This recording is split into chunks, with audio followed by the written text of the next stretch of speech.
everyone deserves to have someone go along with them, and not just taking them to and from appointments, but, taking notes, picking up scripts. So you want to go into why did you start the Mark Advocacy Group? Sure. And thanks for having me.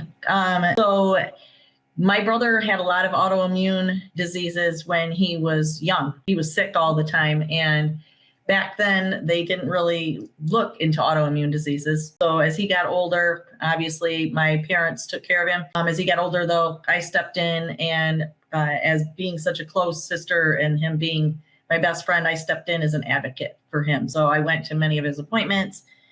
And through this journey, I got to see how people are treated based on the opinions of the healthcare industry that is formed with the patient. So, for example, my brother had to have a double hip replacement surgery in his early 30s because we have a degenerative arthritic disease that runs in my family. So he got put on a lot of opiates during that crisis. And then he had a lot of pain. We took him back in, and they just thought, here's this young man who wants to have, more drugs, when actually it was an infection in the hip. And had I not been there, it probably could have been a completely different scenario. And I realized how important it was not only to have your own voice, but to have someone that could back up your voice if yours wasn't heard. So from that point forward, I moved forward with him, going to most of his appointments. I was the person that could contact if he couldn't, along with my mom at that time. And I realized